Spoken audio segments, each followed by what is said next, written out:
They buried her, but 3 years later, she walked into her ex-husband's wedding alive, rich, and unrecognizable.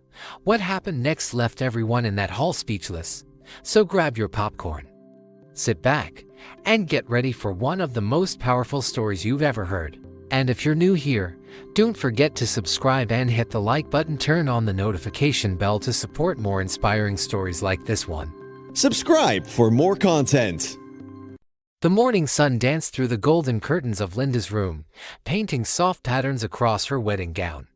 The air smelled of fresh roses, and the sweet voices of her bridesmaids filled the house.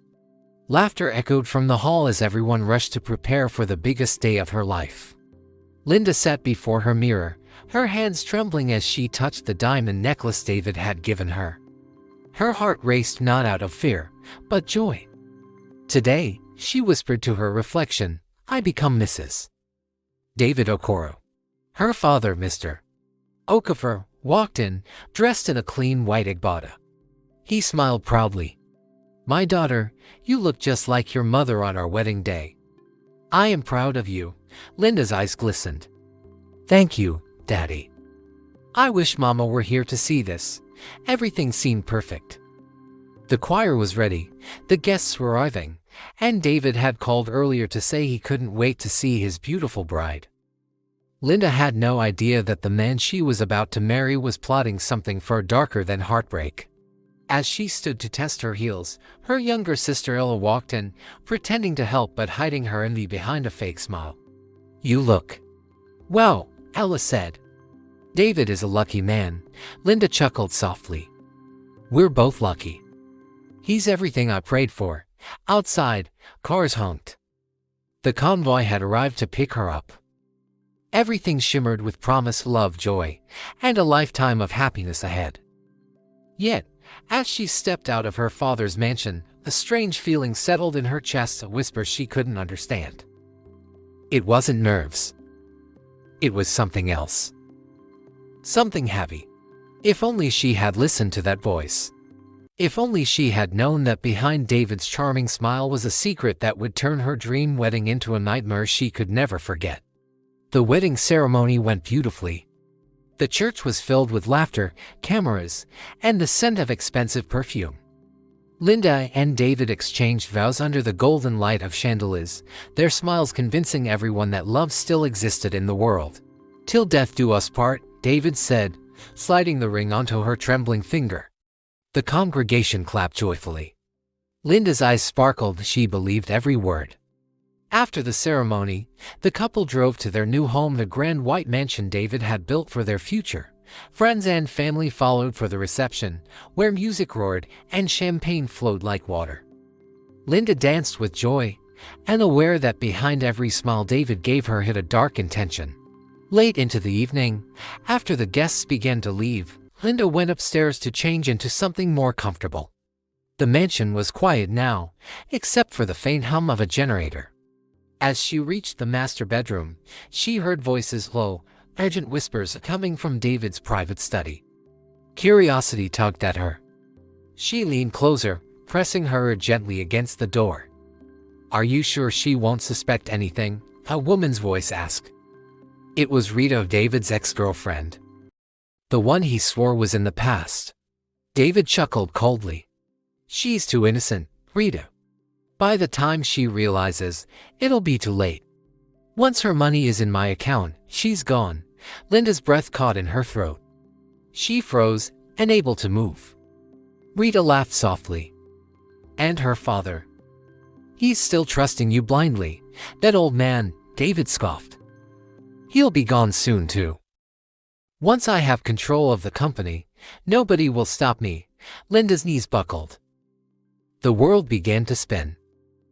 Tears blurred her vision as she clutched her chest, trying not to scream. She stepped back silently, heart pounding like a drum. The man she loved, the man she just married, was planning to destroy her and her family. A vase slipped from the shelf beside her and shattered on the floor.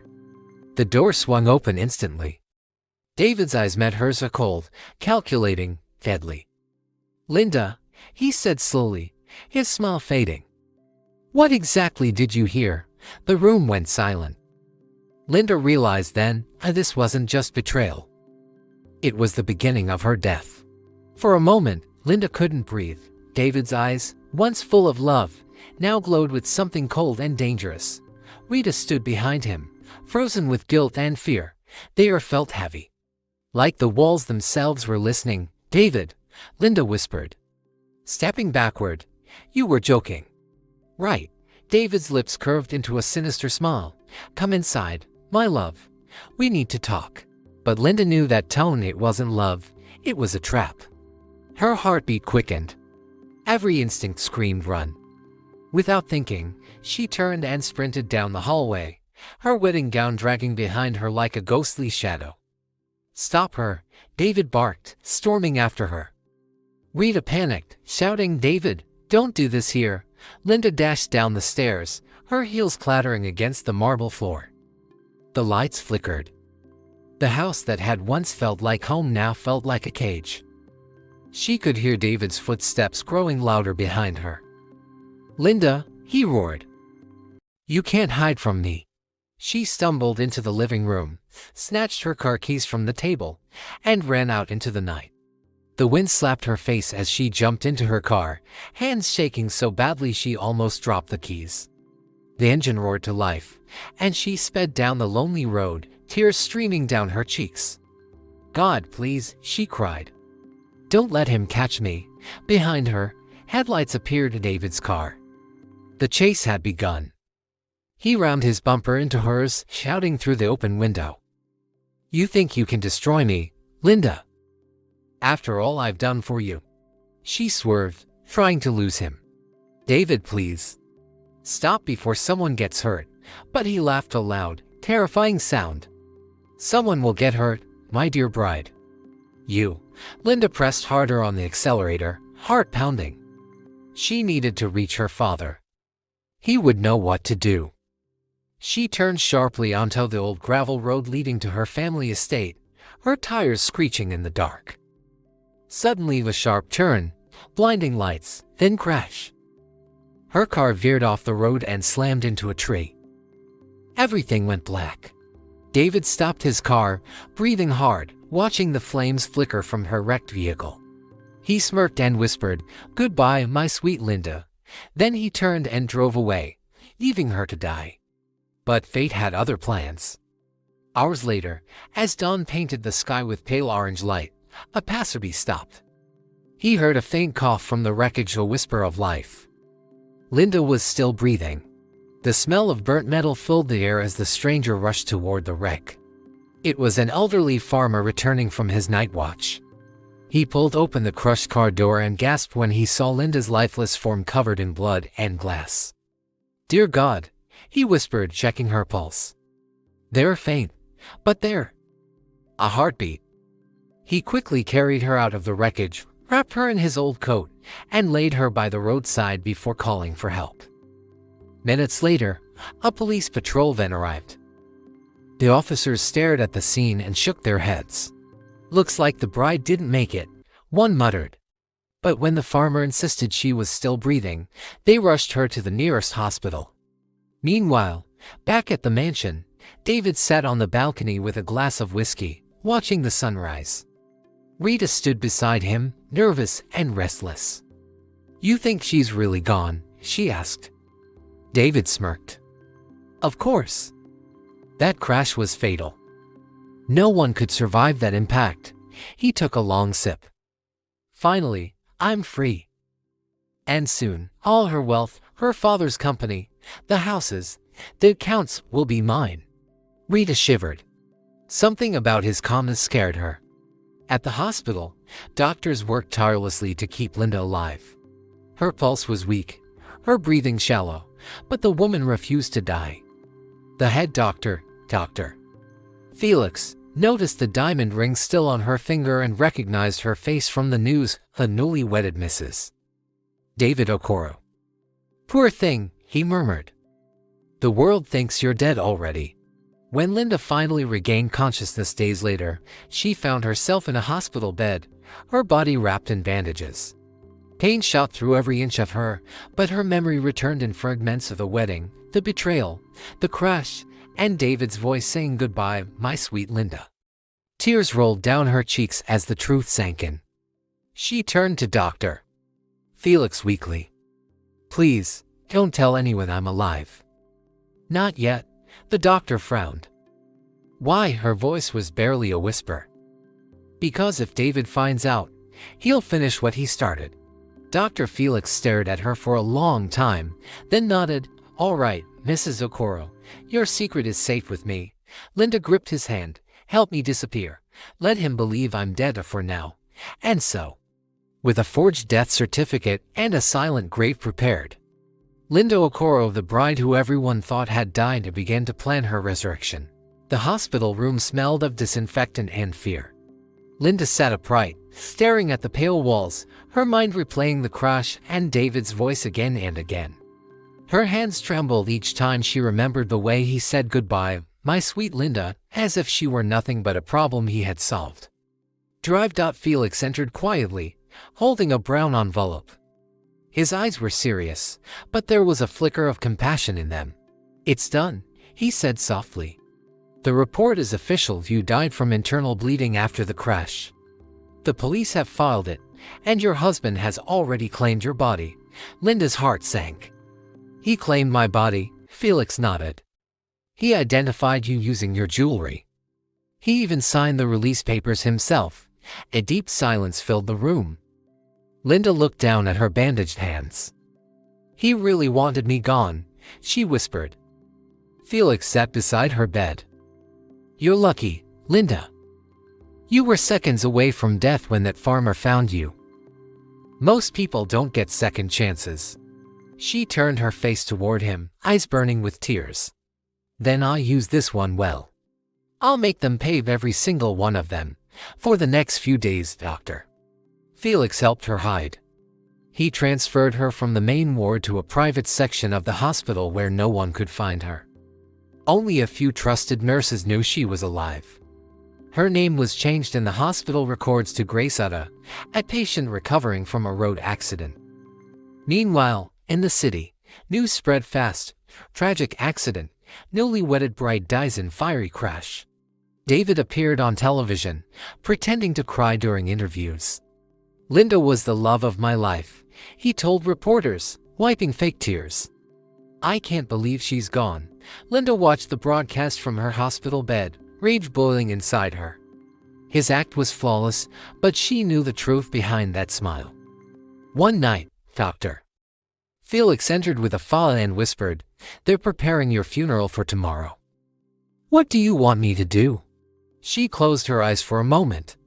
Then she said firmly, let them bury an empty coffin. Let them dance and drink, thinking Linda is gone forever. Because when I rise, I want them to choke on their laughter. Felix hesitated. You understand what you're doing, right? Once this lie begins, there's no turning back. Linda met his gaze. There's no turning back from betrayal either. That night, as rain poured outside, the doctor signed the final papers declaring Linda officially dead. The hospital of truth became the hospital of lies, and from that moment, the world believed the bride was gone. But beneath the silence of that hospital room, her revenge had just begun to breathe. The night after her fake death was declared, the hospital grew eerily quiet. Rain tapped against the window panes, and thunder rolled far in the distance. Dr. Felix sat in his small office, staring at the forged death certificate on his desk. The ink was still fresh. Linda Okoro, deceased. He sighed heavily and whispered to himself, what have I just done? A knock came at the door. It was Linda, wrapped in a plain hospital robe, her face pale but her eyes fierce. After a while, Felix said quietly, why risk all this? You could start over somewhere far away. Leave this pain behind. Linda looked at him with eyes full of fire. Because justice matters. Because people like David think they can destroy lives and walk away smiling. I won't let that happen. Felix nodded slowly. Then I'll help you, but not as your doctor, as your friend. I took an oath to save lives, and I believe helping you live again, truly live, fulfills that oath. From that night onward, Felix, can I come in? She asked softly. Felix nodded, motioning her to sit. You should still be resting. "I've rested enough," she said. "Now I need to start living even if the world believes I'm dead." He studied her carefully. "You're brave, or broken." "I can't tell which." She smiled faintly. "Maybe both." Felix leaned forward. "Linda, you need to understand what this means. You can't contact your family. You can't return to your old life. Not yet. If David finds even a trace of you, he won't." She cut in. "He already buried me." Silence filled the room. Came more than her doctor. He became her protector. He arranged for her to stay in an abandoned section of the hospital, hidden from the public. There, she began her recovery, learning to walk again, eating little by little, regaining her strength. Felix brought her clothes, a new phone with no traceable number, and a new identity card with her alias, Graysuda, as weeks turned into months. Linda's beauty returned, but her innocence was gone. In its place grew something sharper: determination. Every night, she watched the news. She saw David living luxuriously, throwing parties, and being praised as a grieving widower. He even began seeing Rita publicly, pretending they had found comfort in each other's arms. Linda clenched her fists as she whispered, "Soon, David. Very soon." One evening, Felix walked in and placed an envelope before her. "It's time," he said. "Your funeral is tomorrow. They'll all be there, your father, your siblings, David, everyone." Linda opened the envelope and saw the photo of her coffin, white, surrounded by flowers. She exhaled slowly. "Then tomorrow, the world will bury Linda Okafor. But one day, they'll meet Graysuda, the woman they tried to kill." Felix placed his hand gently over hers. "Whatever happens, remember I'm with you. That's my oath." And that night, as the clock struck midnight, Dr. Felix whispered a silent prayer: "God, protect this woman. She's walking through the fire to find her truth." The sun rose gently over the Okafor estate that morning, but there was no peace in the air. Black tents lined the compound, mourners filled every corner, and the scent of incense and sorrow hung heavy like fog. A white casket rested at the center of it all, beautifully decorated with lilies and gold ribbons. On the lid was a smiling photo of Linda in her wedding gown. Beneath that smile lay silence. The crowd whispered as they watched David walk in, dressed in a perfectly tailored black suit and dark glasses. He played his role well, a grieving widower. He moved slowly, dabbing his eyes with a white handkerchief, accepting condolences with a rehearsed sigh. Beside him stood Rita, wearing black lace. Her head was bowed, but the small smirk she hid behind her veil did not go unnoticed by fate. Linda watched it all from afar, hidden in a car parked down the street, with a headscarf and sunglasses disguising her. She saw everything through her tears. Dr. Felix sat beside her quietly. "Are you sure you want to see this?" he asked. "I need to," she replied. "I need to see how easily they celebrate my death." Inside the compound, her father, Mr. Okafor, sat with trembling hands. He had aged overnight. His eyes were red from crying, but deep inside, guilt was eating him alive. He blamed himself for giving David his blessing. Her stepmother, Mrs. Okafor, however, didn't seem as heartbroken. She whispered to her children, Kevin and Ella, "Once the inheritance is read, our lives will change. Everything she left behind will come to this house." Ella smiled faintly. Poor Linda, always too kind for her own good. The priest began to speak. His voice echoed through the speakers. "We are gathered here today to say goodbye to a woman whose kindness touched many hearts." David bowed his head and sniffed loudly, pretending to wipe tears. Cameras clicked. Guests murmured. Everything looked perfect, perfect. Then, when it was time to lower the coffin, David stepped forward and placed a rose on it. "Sleep well, my love," he said dramatically. Linda's heart twisted. Her fingernails dug into her palms as she whispered, "You liar." Dr. Felix touched her shoulder gently. "Patience, Linda. Let them finish burying their lie." The crowd wept. The coffin was lowered. The priest made the sign of the cross, and the final words were said. But as the last handful of sand hit the white casket, a sudden gust of wind blew through the compound. The tents shook. The photo of Linda fluttered to the ground, landing face down in the dust. Some of the older women gasped. "It's a sign," One muttered. Her spirit is not at rest. Linda's eyes filled with tears. They're right, she whispered. My spirit is not at rest. Not until they all face what they did. As the mourners began to leave, David slipped his arm around Rita and whispered, Now, my darling, the show begins. Her money, her company of everything will soon be ours. From her car, Linda turned away from the grave, her heart hardened like stone. They've buried me, she said coldly, but they just buried the wrong woman, Doctor. Felix looked at her, half afraid, half admiring. What will you do now? She turned toward the horizon, eyes burning with vengeance. Now, I prepare to return from the grave. 3 weeks had passed since the world buried Linda Okafor. The headlines had moved on, her grave was sealed, and David's crocodile tears had dried. But beneath the quiet of his mansion, something unholy was brewing, the love affair between a widower and his dead wife's best friend. That evening, the mansion glowed with soft golden light. Music played in the background as David poured wine into 2 glasses. Rita stood beside him in a silk dress, her laughter slicing through the silence like a knife. To new beginnings, she said, raising her glass. David smirked. To freedom, their glasses clinked. As they sipped, Rita glanced at him with curiosity. So, when will you tell the world about us? We can't keep pretending forever, David chuckled. Patience, my dear. The dust has to settle first. I can't risk anyone suspecting that we were together before Linda's death, Rita frowned, setting her glass down. But I thought you said you loved me. He walked over, tilting her chin up with his finger. I do love you, but love doesn't pay bills. I need to secure Linda's inheritance first. Once her father's lawyer transfers the assets to me, then we can travel anywhere we want. Rita smiled, but behind her eyes flickered something dangerous, greed mixed with distrust. Meanwhile, in another part of town, Linda sat quietly in Dr. Felix's small apartment, staring at her laptop screen. She had created a fake social media account as Grace Ada and had been watching David's every move online.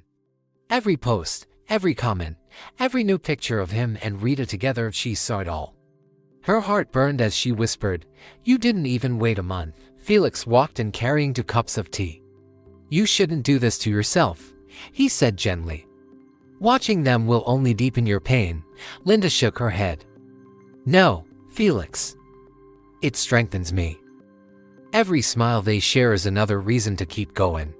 She opened a hidden folder on her computer. Inside were photos, recordings, and documents Felix had helped her gather.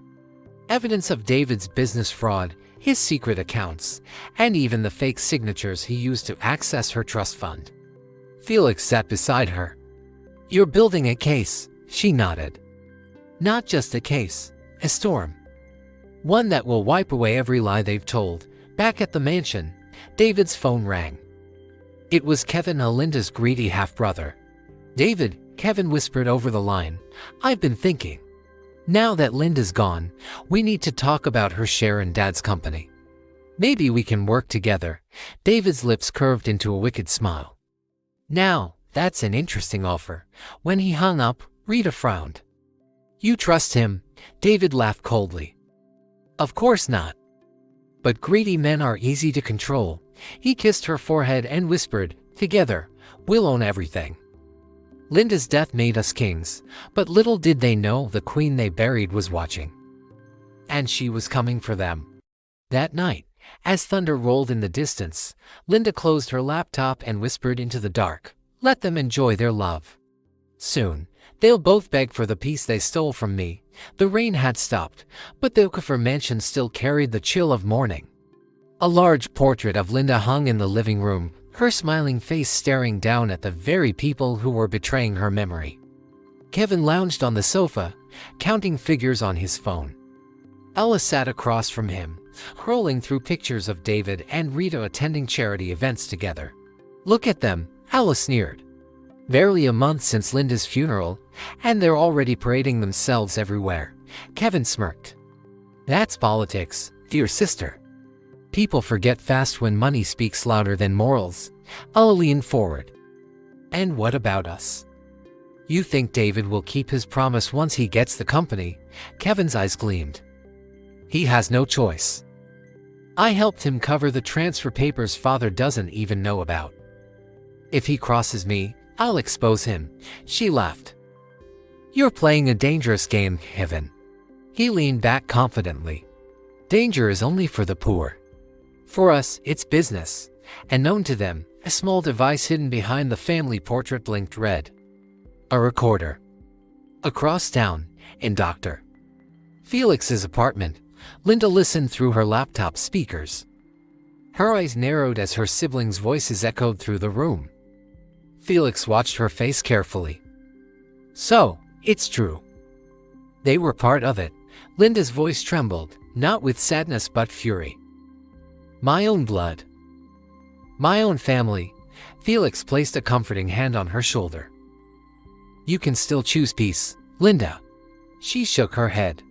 Not while they sleep peacefully after killing me. That evening, in the Okafor mansion, a knock came at the door. It was David. He entered confidently, greeting them with his usual fake charm. Kevin Ella, he said smoothly, I have good news. The inheritance will be finalized in 2 weeks. Okafor's lawyers are preparing the transfer documents. Ella's eyes widened. So, it's really happening, David nodded. And once it's done, we split everything as planned, 50 for me, 30 for Kevin, 20 for Ella. Kevin frowned, 50. That wasn't the deal. It was 40 for you. David's smile thinned. Plans changed, my friend. You wouldn't want your father to find out about your little signature forgery, would you? Kevin's jaw tightened. You're blackmailing me, David shrugged. Just reminding you who's in control. Rita walked in from the kitchen, pouring a wine glass. Gentlemen, please. Let's not fight over a dead woman's money. Her laughter filled the room, sharp and cruel. Linda clenched her fists as she listened from miles away. The recording captured every word, every mockery, every plan. When the call ended, Felix asked quietly, What will you do with this evidence? Linda looked up, her eyes cold as stone. When the time comes, I'll let the whole world hear it. Every betrayal. Every lie. She stood by the window, staring out into the night. They think they buried me. But what they really buried was their own peace. Far away, lightning flashed, a silent promise that justice was coming. Okafor sat in his study, surrounded by shelves of law books and old family portraits. The golden lamp on his desk flickered as he read through a stack of company documents. His hands trembled slightly, not from age, but from guilt. A soft knock interrupted his thoughts. Come in, he said. David entered, dressed in a sharp black suit, holding a folder. Sir, the transfer documents are ready for your signature. Once you sign, your late daughter's shares officially move into the family's trust fund, Mr. Okafor adjusted his glasses. Family trust. Or your personal empire, David? David smiled politely. It's all for the family, sir. Linda would have wanted it this way. The old man sighed heavily. Linda, she was the best thing that ever happened to this family. Always caring, always respectful. If only she hadn't married you. David's smile faltered, but he quickly recovered. Her death was tragic for all of us, Mr. Okafor leaned forward. Don't play innocent with me. I may be old, but I'm not blind. The moment she died, your eyes shone like a man who had just won a jackpot. David's voice grew cold. Are you accusing me of something, sir? Not accusing, the old man replied. Just warning. I may have kept silent all these years, but I know what kind of man you are. The room grew tense. David placed the folder on the table and forced a smile. Then, I'll leave you to think about it. The board meets tomorrow morning. I hope you make the right decision. He walked out, his footsteps echoing down the hall. Okafor leaned back in his chair, rubbing his temples. The truth was heavy on his heart. He knew the marriage was arranged for power, not love. He knew Linda wasn't happy. But what he didn't know, what haunted him now, was whether her death was truly an accident. Later that night, He sat alone, pouring himself a glass of whiskey. The sound of thunder rumbled outside. Then the landline phone on his desk rang. He answered cautiously. "Hello," a voice came through, calm, feminine, familiar. "Father." His glass slipped from his hand and shattered on the floor. "Who is this?" "It's me, Father." "Linda." Silence. He stood up, trembling. "This isn't funny." "My daughter is dead." "I thought so too," the voice continued, steady and cold. "But I didn't die. I survived, and I know everything about David, about Kevin, about Ella, and about you." His breath caught in his throat. "What do you mean about me?" Linda's voice hardened. "You knew, didn't you? You knew what they were planning, and you did nothing." He tried to speak, but no words came out. "I'm coming home soon," she said softly. "And when I do, the truth will come with me." The line went dead. Mr. Okafor stared at the phone in horror. His hands trembled as he whispered, "Dear God, what have I done?" Outside, lightning flashed again and for the first time in years. The powerful Mr. Okafor felt powerless. He realized the mask he had worn for so long, the mask of a proud, respectable father, was about to crack. 2 months had passed since the world buried Linda Okafor. Her grave sat in the family cemetery, flowers still fresh, candles still lit by those who truly loved her. But that same night, as the moon cast silver light over the tombstones, a car stopped quietly by the gates. Linda stepped out. She was unrecognizable, her once long hair now cut short, her skin glowing with quiet strength, and her eyes sharper than ever. She wore a dark hooded coat that blended with the night. "Drive." Felix got out from the driver's seat. "Are you sure about this?" he whispered. Linda's gaze didn't waver. "They wanted me dead, Felix. Now they'll see what death looks like when it refuses to stay buried." She walked toward her own grave, the sound of gravel crunching under her boots. Her tombstone read, "Linda Okafor 1994205, a loving daughter, wife, and friend. Gone too soon." Linda knelt before it, a bitter smile on her face. "Gone too soon," she murmured. If only they knew. Felix stood silently beside her, the night wind brushing through the trees. Then Linda placed a single red rose on the grave and whispered, "Goodbye to the woman they buried. The one who rises now has no mercy." The next morning, chaos erupted. It started with a single post on social media. Photo caption: a woman, dressed in black, standing beside Linda Okafor's grave at midnight. The caption read, "Some ghosts don't stay dead." Within hours, the internet exploded. Blogs, news channels, and gossip sites all screamed the same headline, "Is Linda Okafor alive?" Rita almost dropped her phone when she saw it. "No, this can't be real," she shouted, rushing to David. David snatched the phone, his eyes widening. "Impossible. She's dead. I saw the papers. I saw the coffin." Ella burst into the room holding her tablet. "People are saying she's been spotted in Lagos, and a hospital, even in Abuja. The story's everywhere." David slammed his fist on the table. "It's fake news. Someone's trying to mess with us." But even as he said it, sweat trickled down his neck. That evening, at the family's charity gala held in Linda's honor, the air was thick with whispers. Politicians, journalists, and society elites filled the grand hall, pretending to mourn while secretly gossiping about her possible return. Then, the lights flickered. The projector screen lit up. A video began to play showing Linda's car burning on the night of the crash, followed by footage of David and Rita kissing behind a hotel, and then, Kevin and Ella signing false inheritance papers. Gasps filled the room. Okafor rose to his feet in shock. "Who did this?" Then a voice came from the speakers, soft, calm, hauntingly familiar. "Good evening, everyone. I'm sure you didn't expect me tonight." The crowd froze. The doors to the hall swung open, and Linda walked in alive, radiant, and fearless. Cameras flashed wildly. Journalists screamed. Rita's glass slipped from her hand. David's jaw dropped. Kevin and Ella went pale. Linda stopped in the center of the hall, smiling faintly. "Don't look so surprised," she said. "You didn't think I'd miss my own memorial, did you?" Gasps turned into murmurs. Phones recorded every second.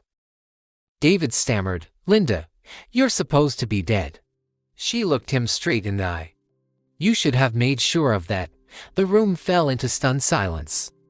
The ghost had returned not to haunt, but to destroy. The hall was in chaos. Reporters rushed forward like bees drawn to honey, microphones and cameras flashing as they tried to capture the unbelievable, a woman back from the dead. Linda stood tall, her calmness commanding the entire room. "Relax, everyone," she said softly, her voice echoing through the speakers. "I'm not here to cause a scene. I'm here to tell the truth." She walked slowly toward the stage, her heels clicking against the marble floor. Behind her, two security men, hired secretly by Dr. Felix, closed the doors to stop anyone from leaving. David's face had gone pale, but he tried to maintain his politician's smile. "Linda, this must be some kind of trick. You were buried, I saw. You saw what you wanted to see." Linda cut in sharply. "You saw a coffin filled with lies you built to cover your betrayal." The crowd gasped. Linda turned toward the audience and pressed a remote button. The projector flickered again, showing new footage. In it, David and Rita were seen in a hotel room 2 weeks before the wedding, discussing how to use Linda's accident policy to pay off David's debts. "All you need to do is make it look like an accident," Rita said in the recording. "Once she's gone, we split the money." The hall exploded with murmurs. Journalists raised their cameras higher, snapping photos like mad. Linda's voice was steady. "That's not all. My husband wasn't alone in this. He had help." She clicked again. Another clip appeared of Kevin and Ella, her own siblings, sitting in the family mansion. "Father doesn't need to know. Once David transfers the shares, we'll get our cut," Kevin said. "Linda's death is a blessing," Ella added. The audience gasped louder this time. People began whispering in disbelief. Mir Okafor covered his face with his hands. His body trembled. "My children, my blood," he whispered. Linda looked directly at her father. "You knew something wasn't right, didn't you, father? But you chose silence. You let greed and pride bury your daughter alive." Tears filled the old man's eyes. "Linda, I thought it was too late. I didn't know if you didn't want to know," she said coldly. Then she turned back to the crowd. "These are the people who stood beside me at my wedding, the people who smiled while planning my death, the people who celebrated when they thought I'd never rise again." Reporters pushed forward, shouting questions. "Mrs. Okafor, where have you been all this time? Do you have proof of the conspiracy?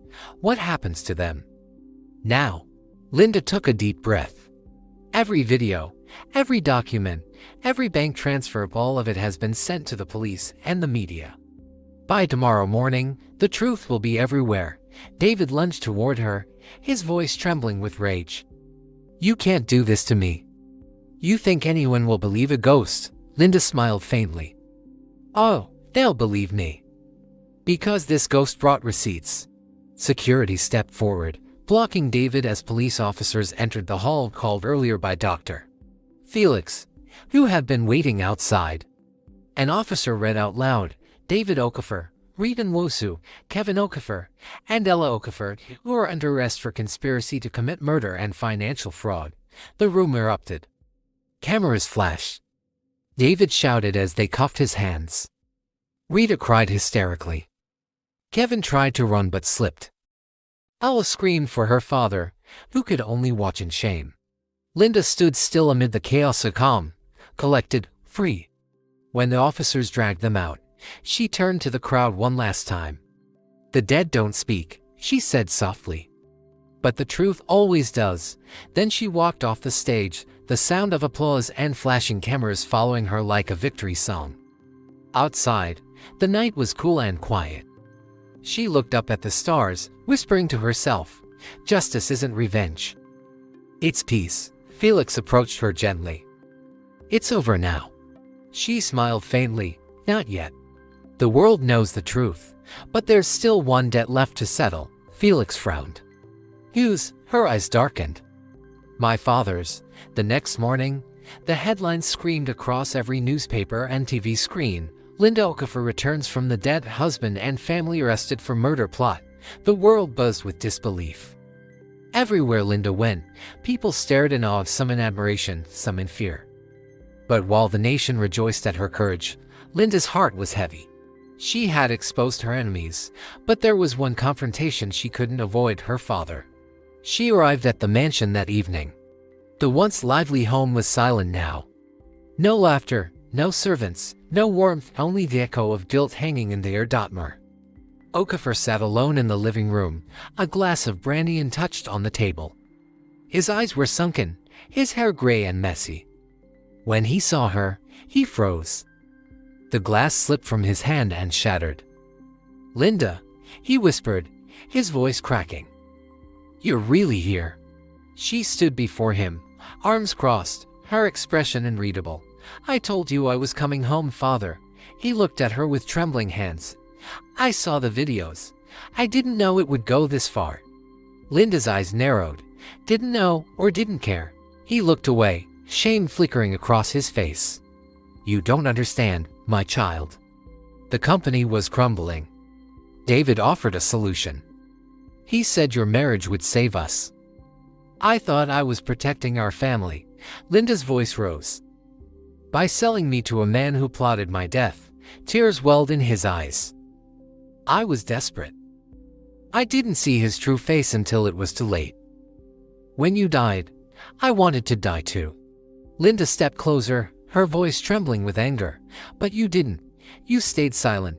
You watched him bury me, and you said nothing. Even when my body was never found, you didn't ask questions." He dropped to his knees, clutching her hand. "Forgive me, Linda, please. I was weak." She pulled her hand away. "Weak? No, father. You were selfish. You let greed blind you to the truth. You taught me to value honesty, yet you built your empire on lies." He broke down completely, tears streaming down his face. "I lost everything: your siblings, your mother, my peace. And now you hate me too." Linda's face softened for a moment, but then she turned away. "I don't hate you, father. But I can't love you the same way anymore." He looked up at her, devastated. "What will you do now?" She stared at the grand portrait of her late mother on the wall. "Start over. Build something real, not with money, but with truth. Something you once promised this family would stand for." She began to walk away, but stopped at the doorway. "You taught me that a name is everything, father. So here, this Okafor name will rise again, but this time without blood or betrayal." He whispered her name again, broken and trembling. "Linda." Without turning back, she replied, "Goodbye, father." As she left the mansion, the weight of her past finally began to lift. But deep inside, she knew forgiveness was a road she hadn't yet walked, and that healing was harder than revenge. That night, she stood by the sea, watching the waves crash against the shore. Doctor Felix joined her quietly. He asked softly, "Do you feel free now?" She smiled sadly. "Freedom doesn't erase scars, Felix. It only reminds you that you survived."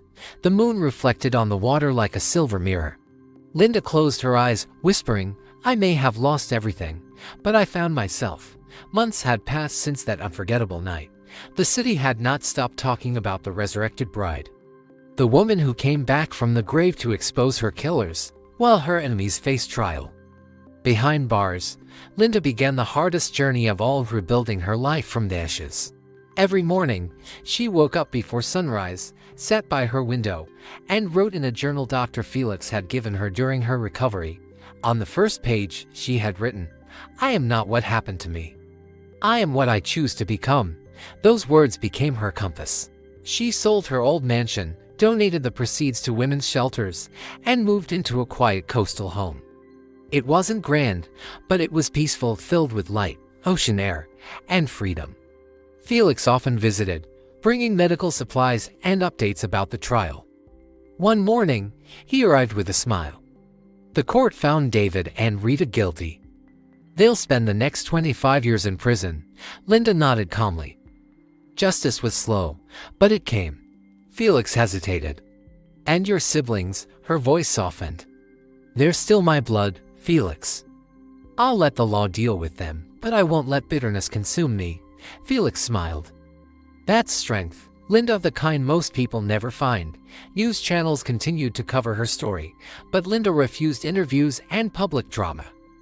Instead, she focused on something deeper, helping women who had faced betrayal, abuse, and injustice.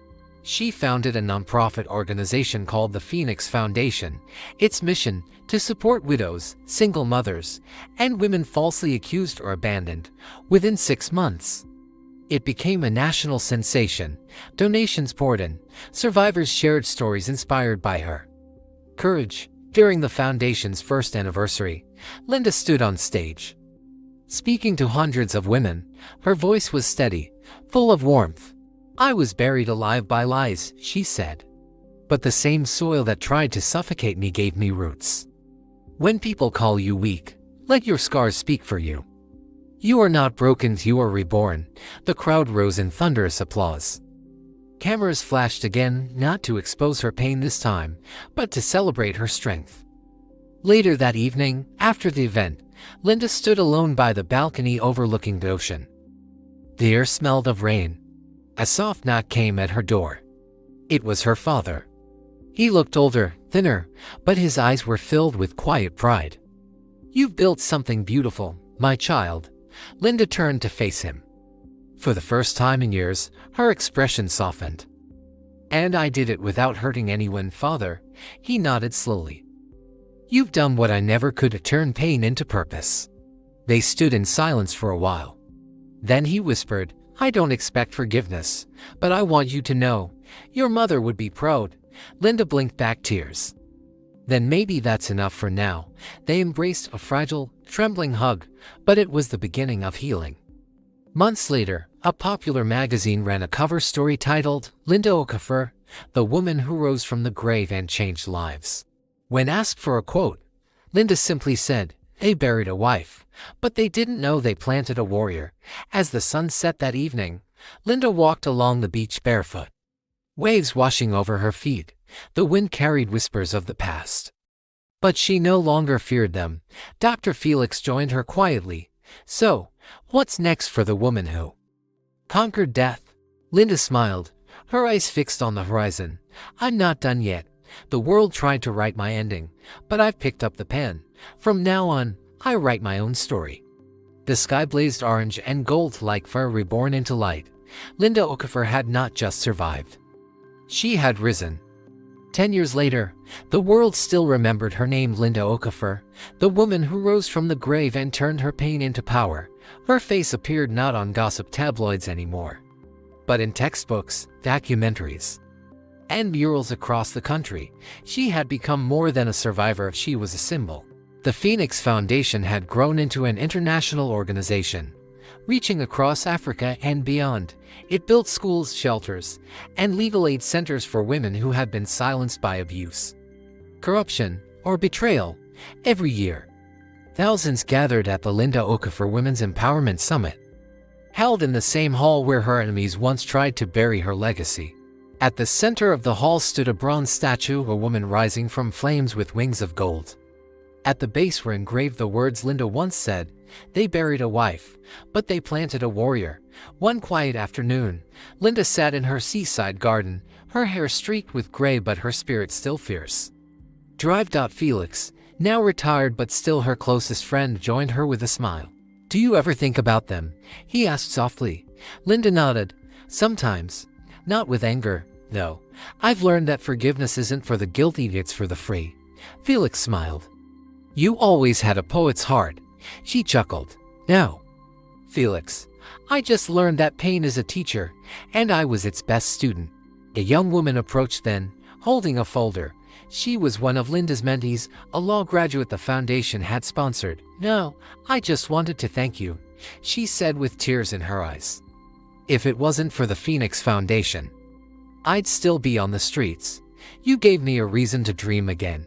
Linda took her hand gently. No, my dear, you gave yourself a reason. I just showed you the mirror. The girl hugged her tightly and left, her eyes glowing with hope. Felix turned to Linda. Your story has saved more people than any doctor ever could. Linda smiled faintly, looking out at the waves. Then my second life was worth living. Years later, when Linda peacefully passed away in her sleep, the nation mourned not with tears of tragedy, but with songs of triumph. Her funeral wasn't quiet, it was bright, filled with music, color, and laughter. People carried candles, chanting, "Rise again, Phoenix, rise forever," and somewhere beyond the horizon, it felt as though the wind whispered her words again. You can bury truth, but you can't kill it. It will always rise. A decade after her passing, a young journalist visited the seaside home where Linda once lived. She found an old journal, its first page yellowed but still readable. It said, "My story began in betrayal. It ended in rebirth. I am not a victim. I am the fire that learned to heal." The journalist smiled, tears in her eyes. She closed the book and whispered, "Rest well, Linda Okafor. You didn't just survive, you changed the world." As the waves kissed the shore and the sun set in gold, the legend of the Phoenix woman lived on, not as a ghost, not as a tragedy, but as an eternal reminder that, no matter how deep the grave, truth will always rise. The end.